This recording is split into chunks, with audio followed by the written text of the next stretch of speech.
आशा करते हैं आप सब लोग अच्छे होंगे और आप लोगों की तैयारी भी बहुत अच्छी चल रही होगी। आज हम फिर से आप लोगों के लिए आरआरबी ग्रुप डी के जो भी आपके एग्जाम में क्वेश्चन बने हुए हैं प्रीवियस ईयर के, वो इस क्लास में डिस्कस करेंगे और हम आपको चैप्टर वाइज क्लास प्रोवाइड करा रहे हैं। तो आज उनमें से आपका माप, मात्रक एवं राशियों इससे संबंधित जितने भी क्वेश्चन आपके पेपर में बने हुए हैं वो सारे डिस्कस करेंगे हम। और बस आपने इतने जो भी अभी 20 से 22 क्वेश्चन इस टॉपिक से पूछे गए वो सारे इस क्लास में हम डिस्कस करेंगे।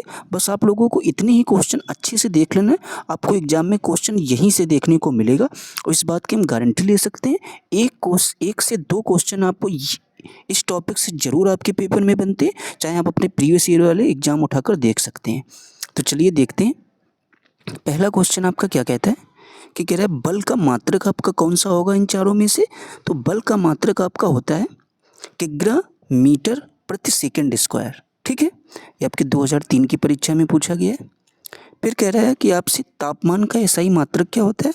तो तापमान का एसआई मात्रक आपका केल्विन होता है। ठीक है, ये भी क्वेश्चन आपके लिए महत्वपूर्ण है और इसको जो है -273 डिग्री सेल्सियस सेंटीग्रेड से व्यक्त भी किया जाता है आपके केल्विन को है।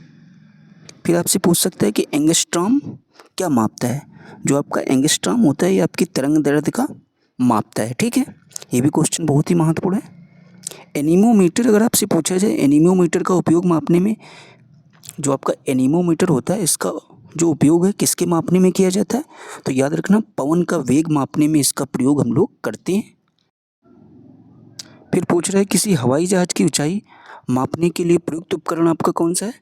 तो हवाई जहाज की ऊंचाई मापने के लिए हम लोग अल्टीमीटर का उपयोग करते हैं। इसके बारे में थोड़ी बहुत जो जानकारी इसको हम लोग पढ़ लेते हैं। अल्टीमीटर एक प्रकार का यंत्र होता है जिससे हवाई जहाज की ऊंचाई तथा पानी के अंदर स्थित किसी पिंड की गहराई मापी जाती है। तो यहाँ से आप दो क्वेश्चन आपके बन सकते हैं, दोनों आप लोग तैयार कर लेना क्योंकि क्वेश्चन आप लोगों के लिए बहुत ही महत्वपूर्ण होने वाला है। फिर देखिए आपसे अल्टीमीटर से संबंधित क्वेश्चन पूछा गया था कि अल्टीमीटर जो है, अल्टीमीटर से क्या मापते हैं। तो याद रखना अल्टीमीटर से हम लोग जो है बोतल की ऊंचाई मापते हैं। ठीक है,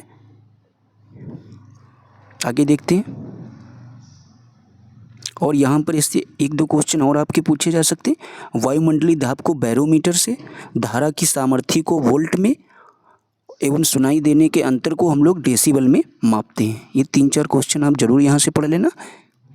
फिर आपसे कह रहा है कि बादलों की दिशा एवं गति को मापने वाला यंत्र आपका कौन सा है। तो ये आपका नेफो स्कोप होता है जो बादलों की दिशा एवं गति का मापन करता है। ये भी क्वेश्चन आपके लिए महत्वपूर्ण है। और यहाँ से एक क्वेश्चन आपको और देखने को मिल सकता है कि हाइग्रोमीटर से आर्द्रता का मापन किया जाता है। ठीक है, फिर कह रहा है एक उड़ते हुए चक्के की प्रति सेकंड घूर्णन किससे मापी जाती है। तो ये आपकी जो है स्ट्रेबो स्कोप से नापी जाती है।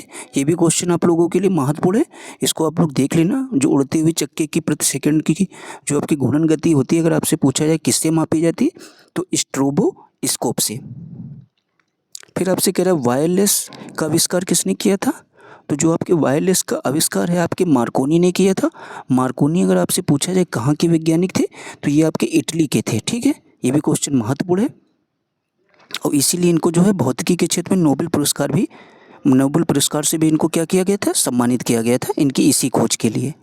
ठीक है, फिर कह रहा है आपसे कि एसआई इकाई में लेंस की शक्ति की इकाई क्या होती है। तो लेंस की शक्ति की इकाई यानी पावर यानी क्षमता, इसको हम लोग डायोप्टर कहते हैं। ठीक है, डायोप्टर होती है इसकी इकाई। फिर आपसे पूछ रहा है कि जड़त्व आघूर्ण का मात्रक क्या होता है। तो जड़त्व आघूर्ण का आपके मात्रक हो जाएगा किग्रा मीटर स्क्वायर। फिर आपसे कह रहा है न्यूटन प्रति किग्रा किसका मात्रक है। तो न्यूटन प्रति किग्रा आपके त्वरण का मात्रक होता है। ठीक है, ये भी क्वेश्चन आप लोगों के लिए बहुत ही महत्वपूर्ण है। एमकेएस प्रणाली में बल का एकक आपका कौन सा हो जाएगा। तो बल का एकक आपका न्यूटन होता है। ठीक है, 2006 के एग्जाम में पूछा गया और यहाँ से आप 2-3 मात्रक तैयार कर लेना।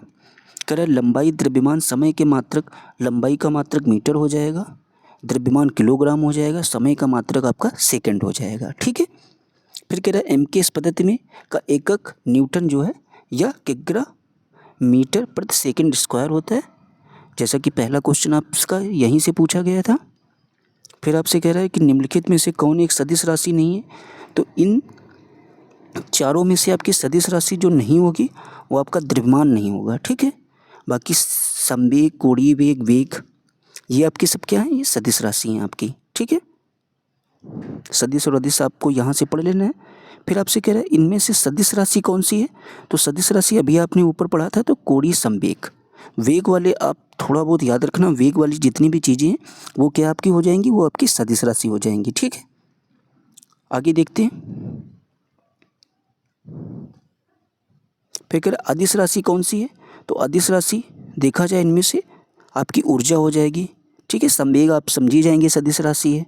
बलागुण भी आपकी सदिश राशि होती है, तो अदिश राशि आपकी सिर्फ इसमें से ऊर्जा हो जाएगी। ये भी आपकी 2007 की परीक्षा में पूछा गया क्वेश्चन है, तो ये भी बहुत ही महत्वपूर्ण क्वेश्चन है। अदिश और सदिश में से आपको 100% ये क्वेश्चन आपके पेपर में देखने को मिलेगा, ठीक है। फिर आपसे कह रहा है निम्न में से कौन समय की इकाई नहीं है, तो आपकी इसमें से समय की इकाई कौन सी नहीं है, तो समय की इकाई आपकी प्रकाश वर्ष नहीं है, ठीक है। बाकी सब आपकी समय की इकाई हो जाएंगी। आप कह रहा है कि प्रकाश वर्ष दूरी की इकाई है, ठीक है। ये आपकी समय की इकाई नहीं, किसकी इकाई है अगर आपसे पूछा जाए तो आप लोग बताएंगे ये आपकी दूरी की इकाई होती है। और एक प्रकाश वर्ष का मान आपके पेपर में कई बार पूछा गया, तो याद रखना 9.46 × 10⁻15 मीटर होता है, ठीक है। फिर आपसे कह रहा है निम्न में से किसका उपयोग ऊंचाई नापने के लिए किया जाता है, तो ऊंचाई नापने के लिए हम लोग जो है अल्टीमीटर का उपयोग करते हैं। अल्टीमीटर से अभी तक आपके सेट में 3 क्वेश्चन बन चुके हैं, तो आप समझ सकते हैं कितना महत्वपूर्ण होने वाला ये टॉपिक है। तो अल्टीमीटर से आप कोई भी क्वेश्चन है तो आपको गलत नहीं करना है। तो अल्टीमीटर के बारे में थोड़ा बहुत हम लोग पढ़ते हैं। कह रहे अल्टीमीटर का उपयोग ऊंचाई नापने के लिए किया जाता है। बैरोमीटर द्वारा वायु के दाब को तथा हाइड्रोमीटर द्वारा द्रव्यों के अपेक्षिक घनत्व को ज्ञात किया जाता है, जबकि प्लानीमीटर द्वारा मानचित्र पर क्षेत्रफल का मापन किया जाता है, ठीक है। तो इतनी क्वेश्चन आपके इस टॉपिक से अभी तक पूछे गए थे। किस टॉपिक से अगर आपसे बोला जाए तो ये आपका मात्रक एवं राशियों से। आपने अगर इतने ही क्वेश्चन पढ़ लिए और इतने ही क्वेश्चन को अच्छे से एक बार देख लिया तो आपका क्वेश्चन जो है पेपर में यहीं से देखने को मिलेगा, ठीक है। तो प्लीज़ अगर आप लोगों को हमारा वीडियो पसंद आया तो आप लोग ज़रूर वीडियो को ज़्यादा से ज़्यादा लोगों में शेयर ज़रूर कर देना और चैनल को लाइक और सब्सक्राइब भी कर देना। इसी तरीके की ढेर सारी वीडियो हम आपके लिए topic wise previous year question आपको प्रोवाइड कराते रहेंगे, ठीक है। Thanks for watching.